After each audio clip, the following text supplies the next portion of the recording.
Hello friends, welcome back to Home Queen lifestyle of 365 days. நான் உங்கள் நதியா. எல்லோரும் சந்தோஷமாக உடல் ஆரோக்கியத்தோடனாவே இருப்பீங்க அப்படின்னு நான் நம்புகிறேன். இது வந்து லாஸ்ட்டாக போட்ட வீடியோவோட கன்க்ளூஷன் வீடியோ தான். இன்றைக்கி ஸ்டார்ட் ஆனது என்னமோ ரொம்ப ப்ரெசண்ட்டாக சூப்பராக ஸ்டார்ட் ஆச்சு. காலையில் ஒரு 6 o'clock தான் எந்திரிச்சு வெளியே வந்தேன். வெளியே வந்து பார்க்கும்போதே அவ்வளோ பெரிய வானவில். மேலே மாடிக்கு போய் ரிலாக்ஸாக கொஞ்சம் நேரம் நின்று பார்த்துட்டு அதுக்கப்புறமா தான் கீழே வந்தேன். காலங்காத்தாலேயே இப்படி ஒரு விஷயத்தை பார்க்கும்போது எவ்வளோ சந்தோஷமாக இருக்குது இல்லையா? எத்தனை பேர் இந்த மாதிரி இயற்கையை பார்த்து ரசிச்சுட்டு டேவை ஸ்டார்ட் பண்ணியிருக்கீங்க அப்படின்னு சொல்லிட்டு கண்டிப்பாக கமெண்டில் ஷேர் பண்ணிடுங்க. இன்றைக்கி காலையில் மதியம் 2 நேரமே வந்து சுண்டல் குழம்பு தான். நான் நேற்றுக்கு நைட்டு வந்து சுண்டல் ஊற வச்சுருந்தேன் பார்த்தீங்களா, அதை வச்சு சுண்டல் குழம்பு வச்சிடலாம் அப்படின்னு சொல்லிட்டு ஃபஸ்ட்டு சுண்டல் எல்லாமே கழுவி எடுத்துக்கிட்டேன்.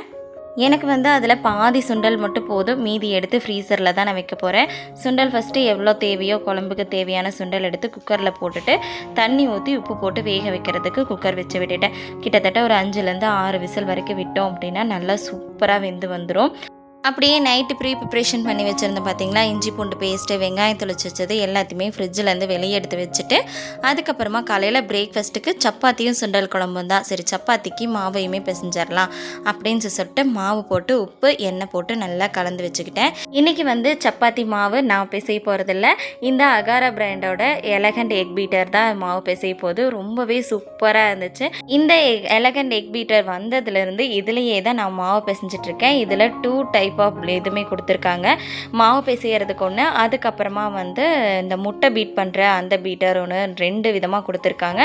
ரெண்டையுமே நம்ம செட் பண்ணி வச்சுட்டு அதுக்கப்புறமா நம்ம ஸ்விட்ச் ஆன் பண்ணிக்கலாம். இதுலேருந்து 0லேருந்து 6 வரைக்குமே நம்ம வந்து ஸ்பீட் அட்ஜஸ்டபிள் இருக்குது. அதுக்கப்புறமா வந்து அந்த பெரிய பட்டனை வந்து நம்ம ப்ரெஸ் பண்ணோம் அப்படின்னா ஈஸியாக நம்ம மாட்டியிருக்க அந்த கிளிப்பை வந்து டக்குன்னு வந்து கலந்து வருது. நான் வந்து பிடிச்சி இழுக்கிற மாதிரி உங்களுக்கு தெரியும் பார்க்கும்போது, ஆனால் வந்து அது கீழே விழுந்துட வேண்டாம் அப்படின்னு சொல்லிட்டு தான் நான் அதை பிடிச்சிருக்கேன். மாவு பிசைஞ்சிட்டு அதுக்கப்புறமா அதை கழட்டி காட்டுறேன் பாருங்கள், அவ்வளோ சூப்பராக டக்குன்னு கலந்து வரும். நம்மளுக்கு தேவையானதை வந்து ஃபிட் பண்ணிவிட்டு நம்ம யூஸ் பண்ணிக்கலாம். நான் வந்து கொஞ்சம் கொஞ்சமாக தண்ணி சேர்த்து அதில் வந்து அப்படியே மாவு பிசையறதுக்கு ஸ்டார்ட் பண்ணேன். எவ்வளோ சூப்பராக ஃபியூ செகண்ட்லேயே வந்து மாவு நல்லா பிசைஞ்சு கொடுத்துருச்சு. மாவு நம்ம எந்த அளவுக்கு சாஃப்டாக பிசைஞ்சு வைக்கிறோமோ அந்த அளவுக்கு சப்பாத்தி நல்லா சாஃப்டாக சூப்பராக வரும். அதுக்கு வந்து இந்த எக் பீட்டர் ரொம்ப சூப்பராக இருக்குது. உங்களுக்கு மாவு பிசையவே தெரியாது அப்படின்னா கூட இந்த எக் பீட்டர் வச்சு சூப்பராக மாவு பிசைஞ்சிடலாம். கையில் மாவு பிசைகிறது கூட ரொம்ப கஷ்டமாக இருக்கும். இது வந்து ரொம்பவே ஈஸியாக இருக்குது. இதோட லிங்க் வேணும் அப்படின்னா கீழே டிஸ்கிரிப்ஷன்லையுமே லிங்க் தரேன், கண்டிப்பாக செக் பண்ணி உங்களுக்கு தேவை அப்படின்னா கண்டிப்பாக வாங்கிக்கோங்க. மாவு பாருங்கள் எவ்வளோ சாஃப்டாக இருக்குன்னு. சரி, மாவு பிசைஞ்சு ஒரு 10 நிமிஷம் ரெஸ்ட்டுக்கு விட்டுறலாம் அப்படின்னு சொல்லிட்டு க்ளோஸ் பண்ணி ரெஸ்ட்டுக்கு விட்டுட்டேன். அதுக்கப்புறமா நம்ம மாவு பிசைஞ்ச இடத்தெல்லாமே கையோட க்ளீன் பண்ணிடலாம் அப்படின்னு சொல்லிட்டு க்ளீன் பண்ணுறதுக்குமே ஸ்டார்ட் பண்ணிட்டேன். பார்த்தீங்களா எவ்வளோ சூப்பராக இது வந்து கலந்து வந்துச்சு அப்படின்னு சொல்லிட்டு இதை தான் நான் ஸ்டார்டிங்லேயே சொன்னேன். மாவு பிசைஞ்ச இடத்தையுமே நீட்டாக க்ளீன் பண்ணிட்டோம் அப்படின்னா நம்ம நைட்டே வந்து கிச்சன் க்ளீன் பண்ணியிருக்கிறதுனால கிச்சன் மேக்ஸிமம் கசகசன்னு இருக்காது. அப்போ வந்து நம்ம கைக்கு சாப்பிட செய்யவே வந்து கிச்சன் க்ளீன் பண்ணிகிட்டே இருந்தோம்னா ரொம்ப சூப்பராக கிச்சன் க்ளீனாகவே இருக்கும். நான் வந்து சுண்டல் வந்து வேக வச்சுட்டு அதுக்கப்புறம் மீதி இருக்கிற சுண்டல் எடுத்து ஃப்ரீசரில் வச்சுட்டேன். குட்டீஸுங்களுக்கு வந்து இதை வச்சு ஸ்நாக்ஸ் ஏதாவது செஞ்சு கொடுத்துருவேன். சுண்டல் தாளித்து கொடுக்குறது, சுண்டல் வடை, இந்த மாதிரி சுண்டலில் வந்து கட்லெட் செஞ்சு கொடுக்கறது, இந்த மாதிரி எல்லாமே ரெடி பண்ணி கொடுத்துருவேன். பாப்பாங்களை பொறுத்த வரைக்கும் வீட்டில் செய்கிற ஸ்நாக்ஸ் தான் வந்து ஸ்கூலுக்கு கொடுத்து அனுப்பிச்சி விடணும். அதனால தான் மாவெல்லாம் பிசைஞ்சு முடிச்சுட்டு அதுக்கப்புறமா தான் வந்து குழம்புக்கு தாளிக்கிறதுக்கு வெங்காயம், நம்ம உரிச்சு வச்சுருந்த வெங்காயத்தை எல்லாத்தையும் போட்டு அது கூடயே வந்து கொஞ்சமாக ஒரு கொத்து கருவேப்பிலை, மிளகா வந்து எல்லாம் போட்டு நல்லா வணக்கி விட்டுட்டேன். அது நல்லா வணங்கிட்டு இருக்கும் போதே ஒரு சின்னதாக ஒரு தக்காளியுமே கட் பண்ணி போட்டு அது கூடயே நல்லா வணக்கி விட்டுட்டேன். அது நல்லா வணங்குறதுக்குள்ளே நம்ம வந்து தேங்காயை கட் பண்ணி எடுத்து வச்சிடலாம் அப்படின்னு சொல்லிட்டு தான் தேங்காயை கட் பண்ணுறதுக்கு ஸ்டார்ட் பண்ணேன். நம்ம முந்தின நாளே நெக்ஸ்ட் டேக்கு என்ன சமைக்கலாம், என்னென்ன காலையிலக்கு என்ன செய்யலாம், மதியத்துக்கு என்ன செய்யலாம் அப்படின்னு சொல்லிட்டு முந்தின நாளே முடிவு பண்ணிட்டோம் அப்படின்னா தான் நம்ம வந்து காலையில் எழுந்திரிச்சு ரிலாக்ஸாக நம்மளால் குக்கிங் பண்ண முடியும். இல்லைன்னா காலையில் வந்து என்ன செய்யறதுன்னு யோசிச்சுக்கிட்டு இருக்கும் போதே வந்து கிட்டத்தட்ட ஒரு 1/2 மணி நேரமாவது நம்மளுக்கு போயிடும். அதனால் முடிஞ்ச வரைக்கும் வந்து முந்தின நாளே முடிவு பண்ணிக்கிங்க. நிறைய பேர் கேட்குறீங்க உங்கள் தேங்காய் துருவி எங்கே அப்படின்னு சொல்லிட்டு. தேங்காய் துருவி வந்து எல்லாம் உடஞ்சி போச்சு. அதனால தான் நான் வந்து தேங்காயை தோண்டி கட் பண்ணி மிக்சர் ஜாரில் சேர்த்துக்கிறேன். அதே போல் காலையில் எந்திரிச்சு வந்த உடனே மொதல் வேலையாக வந்து அரிசி ஊற வச்சுருங்க. ஏன்னா ஸ்கூல் டேஸ் ஸ்டார்ட் ஆனது மதியம் லஞ்ச் கொடுத்து அமுச்சு விடுறதுக்காக நம்ம காலையில் வந்த உடனே அரிசி ஊற வச்சிடலாம். அதுக்கு வந்து நைட்டே நீங்கள் வந்து அரிசி நீங்கள் எவ்வளோ காலையில் போடுவீங்களோ அதுக்கு அளந்து போட்டு வச்சுக்கோங்க. போட்டு வச்சுட்டிங்க அப்படின்னா பெரிய டென்ஷன் இல்லை. பார்த்தீங்களா, காலையில் எந்திரிச்சு வந்ததையும் அதுக்கு தண்ணி மட்டும் பிடிச்சி வச்சா போதும். நான் இப்போ ஸ்கூல் டைம்லலாம் இந்த மாதிரி தான் ஃபாலோ பண்ணுவேன். நைட்டே வந்து அரிசி போட்டு எடுத்து வச்சுருவேன். காலையில் எந்திரிச்சு வந்ததையும் மொதல் வேலையாக அந்த அரிசிக்கு தண்ணி ஊற்றி வச்சுருவேன். தண்ணி ஊற்றி வச்சுட்டேன்னா அது நல்லா ஊறி வந்துடும். அதுக்கப்புறம் நம்ம சாப்பாடு ரெடி பண்ணுறதுக்கு சரியாக இருக்கும். இந்த மாதிரி நீங்களும் ஃபாலோ பண்ணி பாருங்கள். ரொம்பவே ஈஸியாக இருக்கும். குக்கிங் பண்ணிகிட்ருக்கவே இருக்கிற பாத்திரம் கொஞ்சம் பாத்திரத்தையும் விளக்கி வச்சுட்டிங்க அப்படின்னா பெரிய டென்ஷன் கிடையாது. நான் அதனால் வந்து இப்போ சுண்டல் குழம்புக்கு வணக்கி வச்சுட்டேன். அது வந்து 6:30 வரைக்கும் நம்ம காலையில் வந்து காஃபி குடிச்ச டம்ளரு, தட்டு இதெல்லாமே இருந்துச்சு. சரி, அது எல்லாத்தையுமே கையோட கழுவி வச்சிடலாம் அப்படின்னு சொல்லிட்டு கழுவி வச்சுட்டு அதுக்கப்புறமா தான் வந்து அடுத்த வேலையவே பார்க்குறக்கு ஸ்டார்ட் பண்ணேன். சுண்டல் குழம்பு எப்போவுமே நாங்கள் ஆட்டி தான் குழம்பு வைப்போம். அப்படி குழம்பு வச்சோம் அப்படின்னா தான் சூப்பராக இருக்கும் அப்படின்னு சொல்லிட்டு வீட்டில் எல்லாருமே சொல்லுவாங்க. இந்த சுண்டலுக்கு வந்து ஒரு 5லேருந்து 6 விசில் விட்டு இறக்கணும் அப்படின்னா சூப்பராக நல்லா வெந்து வந்துடும்.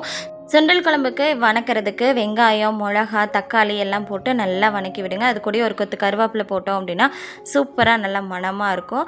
நல்லா வணங்கினதுக்கப்புறமா அது கூடயே மல்லித்தூள், பட்டை, சோம்பு பொடி, இஞ்சி பூண்டு பேஸ்ட்டு, அதுக்கப்புறம் சீரகம், மிளகு இதெல்லாம் போட்டு நல்லா வணக்கி விட்டு நல்லா வணங்கினதுக்கப்புறமா நம்ம கட் பண்ணி வச்சுருக்க அரைமுடி தேங்காயுமே உள்ளே போட்டு நல்லா வெங்காயம், தக்காளி எல்லாம் ஆறுனதுக்கப்புறமா மிக்சியில் சேர்த்திக்கலாம். இந்த கொஞ்ச நாளாக இந்த தேங்காய் சட்னி அரைக்கிறக்காகட்டும் எல்லாத்துக்குமே அகாரா பிராண்டோட ரீகல் பர்சனல் பிளெண்டர் தான் நான் யூஸ் பண்ணிகிட்டு இருக்கிறேன். ரொம்ப ஸ்மூத்தாக குயிக்காக வந்து நம்மளுக்கு எல்லாமே அரைச்சி கொடுத்துருது. இதில் வந்து 3 செட் ஆஃப் ஜார்ஸுமே கொடுத்துட்றாங்க. 100% காப்பரால் ஆன மோட்டார். ரொம்ப சூப்பராக இருக்குது. ப்ரீமியமான குவாலிட்டியில் சூப்பரான ப்ரைஸில் வந்து நம்மளுக்கு ப்ரிஃபர் பண்ணுறாங்க. இதனுடைய லிங்க்குமே வந்து கீழே டிஸ்கிரிப்ஷனில் கொடுத்துருக்கேன். உங்களுக்கு வேணும் அப்படின்னா அதையுமே செக் பண்ணி பாருங்கள்.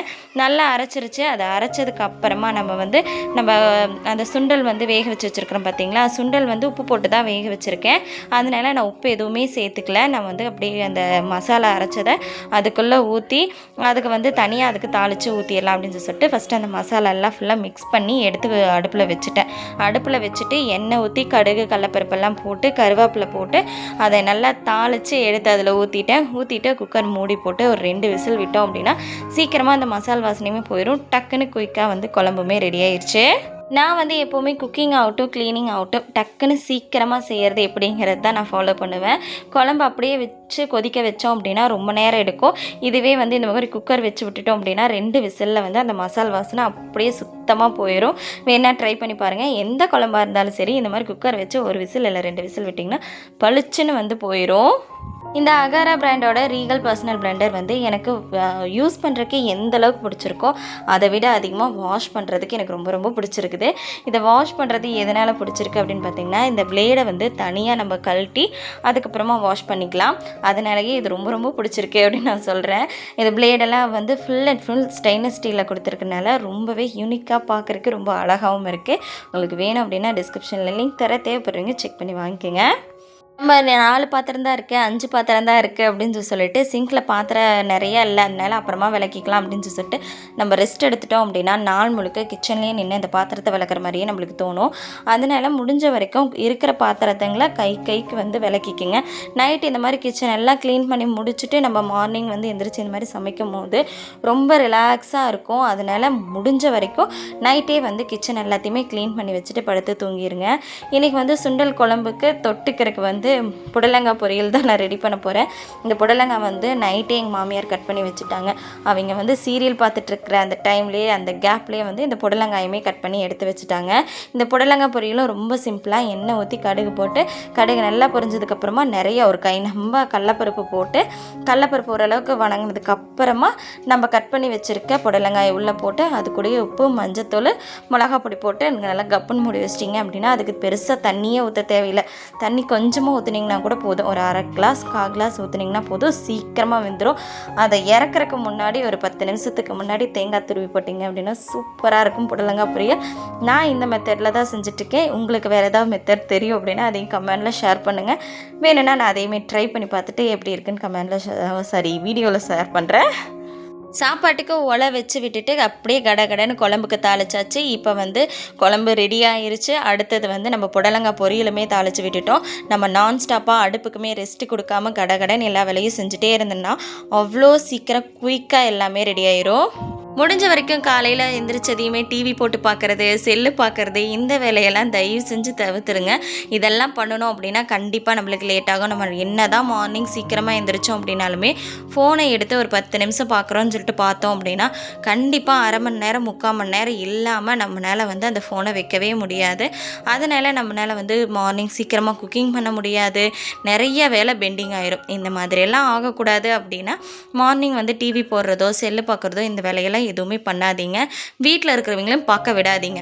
வீட்டில் இருக்கிறவங்களும் கண்டிப்பாக உங்களுக்கு ஹெல்ப்புக்கு கூப்பிட்டுக்கங்க. குக்கிங் பண்ணுறவங்களுக்கு கண்டிப்பாக வீட்டில் இருக்கிற ஒரு சிலர் வந்து கண்டிப்பாக ஹெல்ப் பண்ணால் மட்டும்தான் எந்த வேலையுமே ஈஸியாக முடியும்.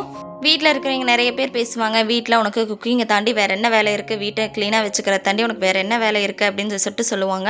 ஆனால் காலையில் இந்த பரபரப்பில் எல்லாத்தையும் கடகடன்னு முடிக்கணும் அப்படின்னா வீட்டில் இருக்கிறவங்க ஹெல்ப் இல்லாமல் கண்டிப்பாக பண்ண முடியாது. அதனால் வீட்டில் ஏதாவது அப்படின்னு சொன்னாங்க அப்படின்னா நான் இந்த வேலையை தான் செய்கிறேன் அப்படின்னா நீங்கள் என்ன வேலையை செய்கிறீங்க, எனக்கு ஹெல்ப் பண்ணுறது தான் உங்கள் வேலைன்னு சொல்லிட்டு அவங்களையும் பிடிச்சி உள்ளே இழுத்துக்குங்க. அப்படி இழுத்துக்கிட்டீங்க அப்படின்னா தான் நீங்கள் மார்னிங் ரிலாக்ஸாக எல்லாமே செய்ய முடியும். நைட்டு எந்த அளவுக்கு நீங்கள் வந்து ப்ரிப்ரேஷன் பண்ணி வச்சுக்கிறீங்களோ அதை பொறுத்து தான் காலையில் வந்து குக்கிங் ஈஸியாக இருக்கிறதும் கஷ்டமாக இருக்கிறதும் எல்லாமே. அதே போல் காலையில் ஏர்லியராக அதாவது ஒரு 4 o'clock 5 o'clock அப்படிங்கிறதெல்லாம் எந்திரிச்சுக்கோங்க. இப்போ ஸ்கூல் ஸ்டார்ட் ஆன உடனே என்னுடைய டேவும் 4 o'clock ஸ்டார்ட் ஆயிடுச்சு. 4 மணிக்கு எந்திரிச்சு குக்கிங் எல்லாம் ஸ்டார்ட் பண்ணி ஒரு 6:30 7 o'clock அப்படிங்கும் போதெல்லாம் கம்ப்ளீட்டாக முடிச்சிடுறேன். காலையில் பிரேக்ஃபாஸ்ட் மதியம் லஞ்ச் எல்லாமே ரெடி ஆயிடுது. காய் ரெடி ஆயிடுச்சு, சாப்பாடு ரெடி ஆயிடுச்சு. எல்லாத்தையும் எடுத்து வச்சுட்டு கையோட கிச்சன் க்ளீன் பண்ணிடலாம். இன்னும் சப்பாத்தி சுடலை, ஆனாலுமே வந்து கிச்சன் க்ளீன் பண்ணிடலாம். இந்த கேப்பை வந்து விட்டுட்டோம் அப்படின்னா கண்டிப்பாக மறுபடியும் வந்து இதுக்கோசரம் தனியாக வந்து நிற்க வேண்டியதாக இருக்கும். அதனால் இந்த கேப்பையுமே ஃபுல்ஃபில் பண்ணிடலாம் அப்படின்னு சொல்லிட்டு அடுப்பு எல்லாமே வந்து ஸ்ப்ரே பண்ணி விட்டு நல்லா ஸ்க்ரப் பண்ணி விட்டு அதுக்கப்புறம் நீட்டாக தொடச்சி விட்டுட்டு நான் யூஸ் பண்ண கிச்சன் டவலையுமே அலசி காய போட்டுட்டேன். இது வந்து ஸ்கூல் ரீஓப்பன் ஆகிறதுக்கு முன்னாடி எடுத்த விலாக் தான். ஸோ அதனால் வந்து குட்டீஸுங்கெல்லாம் வீட்டில் இருந்தாங்க. சரியாக மார்னிங் பிரேக்ஃபாஸ்ட் ரொம்ப லேட் ஆச்சு. சரி இதுக்கு மேலே நம்ம உட்காந்துருந்தோம் அப்படின்னா நம்மளுக்கு வேலையாகாது அப்படின்னு சொல்லிட்டு சப்பாத்தி எல்லாமே நான் சுட்டு வச்சிடறேன். உங்களுக்கு எப்போ தோணுதோ அப்போ சாப்பிடுங்க அப்படின்னு சொல்லிட்டு சப்பாத்தியுமே சுடுறதுக்கு ஸ்டார்ட் பண்ணிட்டேன்.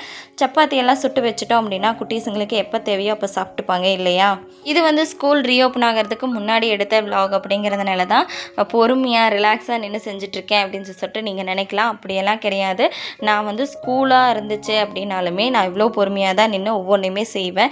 ஏன்னா முந்தின நாளே நம்ம ப்ரிப்ரேஷன் எல்லாம் பண்ணி வச்சுக்கும் போது நம்ம மார்னிங் வந்து ரிலாக்ஸாக குக்கிங் பண்ணுறதுக்கு ஸ்டார்ட் பண்ணலாம். அதே போல் இயர்லி மார்னிங் எந்திரிச்சிட்டோம் அப்படின்னாலுமே ரிலாக்ஸாக நம்ம ஒவ்வொரு வேலையுமே செஞ்சுக்கலாம்.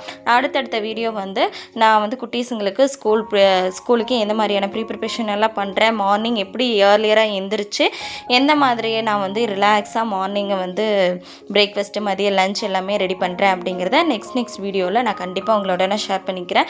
அதை நீங்கள் கண்டினியூவாக பார்க்கணும் அப்படின்னு நினச்சிங்க அப்படின்னா நம்மளுடைய சேனலை சப்ஸ்கிரைப் பண்ணி பக்கத்தில் இருக்க பெல் ஐக்கானை கிளிக் பண்ணி வச்சுக்கோங்க. அப்போ தான் நான் க்ரியேட் பண்ணுற ஒவ்வொரு வீடியோவுமே உங்கள் மொபைலுக்கே டெலிவரி பண்ண முடியும். நீங்கள் ஃப்ரீயாக இருக்கும்போது செக் பண்ணி மட்டும் பார்த்தா போதும். சப்பாத்தியெல்லாம் சுட்டு முடிச்சுட்டு ஃப்ரெஷ்ஷான என் ஹஸ்பண்ட் வந்து பக்கத்தில் கோவிலுக்கு போகலாம் கிளம்பு அப்படின்னு சொல்லிட்டு சொன்னார். கடகடன்னு கிளம்பியாச்சு. இங்கே வந்து உற்சவர் வந்து ஒரு பக்கம் வந்து எடுத்து வச்சு திருக்கல்யாணம் பண்ணுறாங்க, அதுக்கு தான் போயிட்டு வரலாம் அப்படின்னு சொல்லிட்டு கிளம்பி போயிட்டு சிறப்பாக தரிசனம் பண்ணிட்டு வந்தோம். இந்த வீடியோவோட எண்டுக்கு வந்துட்டோம். கண்டிப்பாக உங்களுக்கு இந்த வீடியோ பிடிச்சிருக்கு அப்படின்னு நினைக்கிறேன். பிடிச்சிருக்கு அப்படின்னா ஒரே ஒரு லைக் மட்டும் பண்ணிடுங்க. தேங்க்ஸ் ஃபார் வாட்சிங். Keep supporting me.